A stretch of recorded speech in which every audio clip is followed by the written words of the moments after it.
दोस्तों, पूरी दुनिया में कबूतरों की 300 से भी अधिक प्रजातियां पाई जाती हैं। अगर सिर्फ अपने भारत की बात करें तो यहाँ भी हमें सफ़ेद, काले, स्लेटी और भूरे जैसे कई रंग व प्रजातियों के कबूतर देखने को मिल जाते हैं।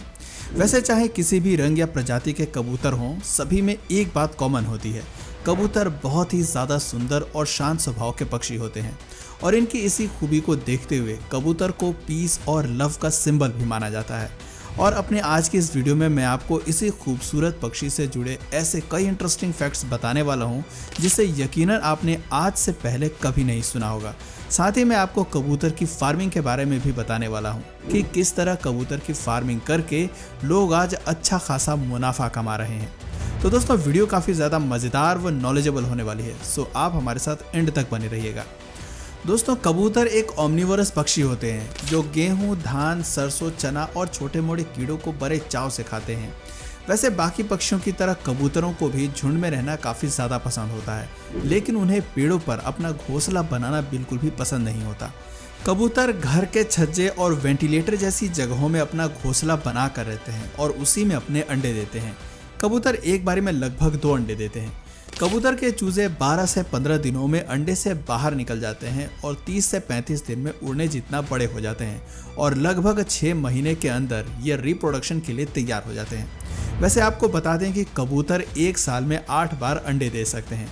दोस्तों, जहां हमारे घरों में पाए जाने वाले कबूतर 8 से 10 साल तक जिंदा रहते हैं, वहीं जंगलों में पाए जाने वाले कबूतर 25 से 30 सालों तक जिंदा रह सकते हैं।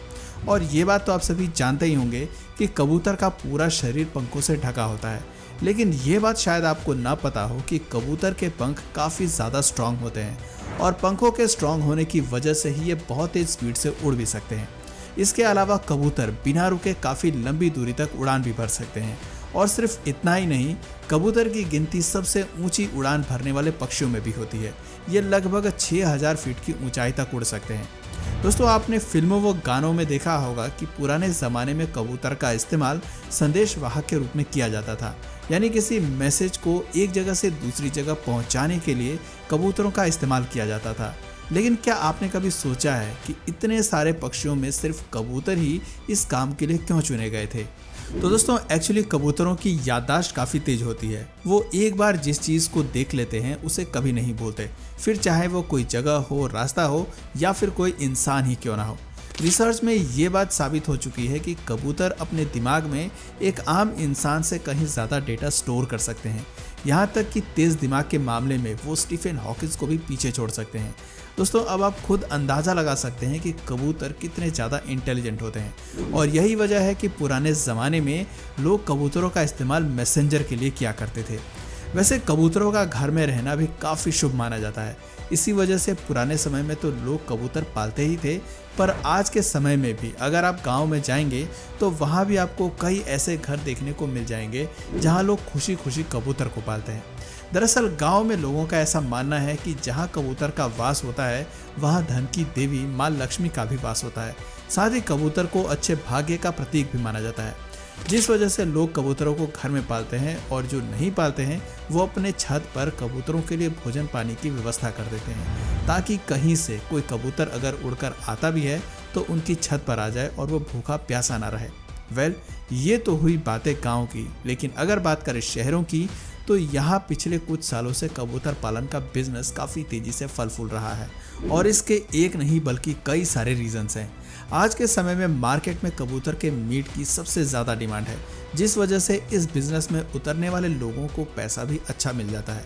दोस्तों, कबूतर पालन में कम श्रम और कम लागत की ज़रूरत होती है। इसके अलावा कबूतर पालन के बिज़नेस में ज़्यादा जगह की भी ज़रूरत नहीं पड़ती है। लोग इस बिज़नेस की शुरुआत अपने घर की छत या बरामदे से कर सकते हैं। कबूतरों में रोग भी ज़्यादा नहीं होते, जिस वजह से इन्हें पालने में रिस्क भी कम हो जाता है। कबूतर का मल खेतों में खाद का काम करता है। इनके पंखों से बच्चों के खिलौने बनाए जाते हैं। साथ ही कीड़े मकोड़े खाकर कबूतर इन्वायरमेंट को साफ रखने में भी मदद करते हैं।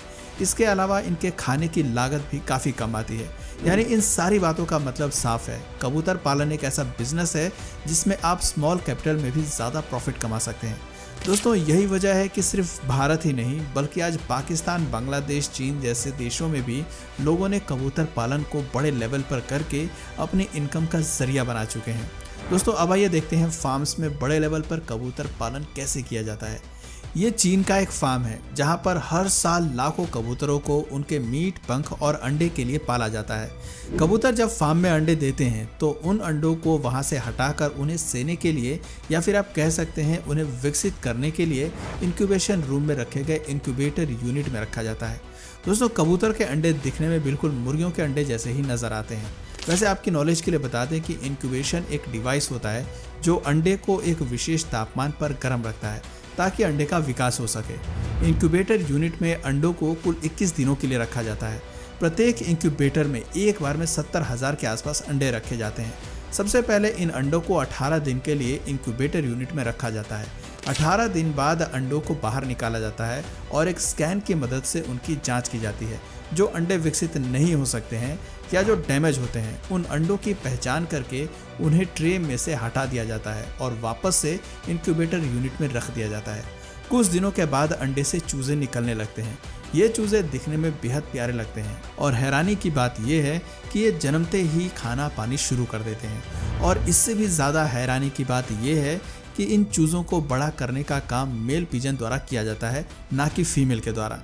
वैसे प्रेजेंट टाइम में नेचर में ह्यूमन मेल द्वारा भी बच्चे पैदा करना काफ़ी कॉमन बात हो गई है। फार्म में बच्चे तब तक मेल के साथ रहते हैं जब तक कि उनके पंख पूरी तरह से विकसित न हो जाए। यहाँ मेल बिल्कुल एक पिता की तरह अपने बच्चों की देखभाल करते हैं। ये उन्हें अपने चोंच से खाना भी खिलाते हैं। आप देख सकते हैं कि यहाँ मेल किस तरह से अपनी चोंच से बच्चे को खाना खिला रहा है। दोस्तों फार्म्स में कबूतरों को रोग से बचाने के लिए समय समय पर उनका वैक्सीनेशन किया जाता है। वैसे इंजेक्शन को देखकर यहाँ उनको डरने की ज़रूरत नहीं। ये पूरी तरह से सर्टिफाइड ऑर्गेनिक वैक्सीन्स होते हैं। जब चूजे थोड़े बड़े हो जाते हैं तब उन्हें कुछ इस तरह की गाड़ियों में भरकर कॉमन हाउस में ले जाया जाता है।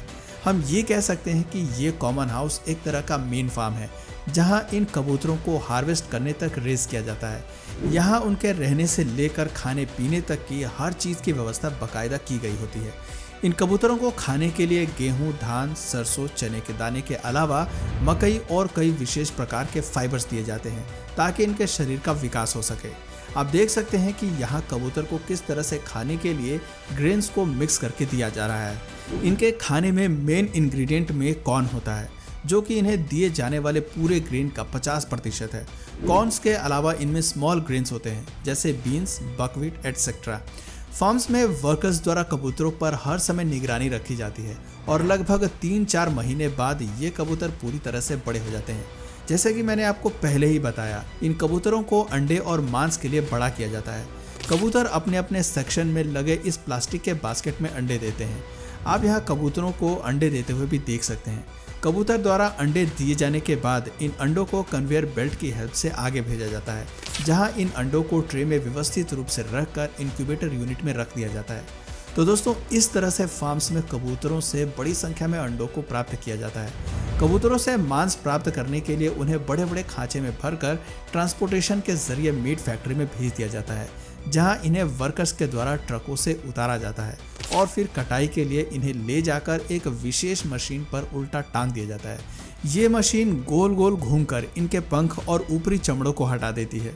अब यहाँ वर्कर्स के द्वारा इनकी अंतड़ियों को निकाला जाता है और फिर इनके शरीर को अंदर और बाहर दोनों तरफ से पानी से अच्छे से धो दिया जाता है। नाउ अब इन्हें एक बार फिर से उल्टा टांग दिया जाता है जहाँ से ये आगे बढ़ते हुए वर्कर्स के पास पहुँचती हैं। वर्कर्स मशीन की हेल्प से इन्हें पैकेट में भर देते हैं और फिर इन सभी पैकेट्स को एक जगह इकट्ठा करके बॉक्सेस में भरकर ट्रांसपोर्टेशन के जरिए मार्केट में भेज दिया जाता है।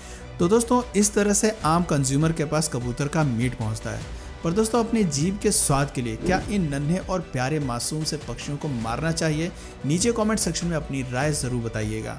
और अगर इस वीडियो से आपको कुछ नया जानने या सीखने को मिला या फिर इंटरेस्टिंग लगा तो प्लीज़ इस वीडियो को एक लाइक करके अपने फ्रेंड्स और फैमिली में से ज़रूर शेयर करें। और यदि आप इस चैनल पर नए हैं तो प्लीज़ इस चैनल को सब्सक्राइब करके बेल नोटिफिकेशन आइकन को ऑन कर लीजिए ताकि हमारे आने वाले वीडियोज़ आप मिस ना करें। मिलते हैं फिर किसी वीडियो में नए टॉपिक के साथ, तब तक के लिए नमस्कार।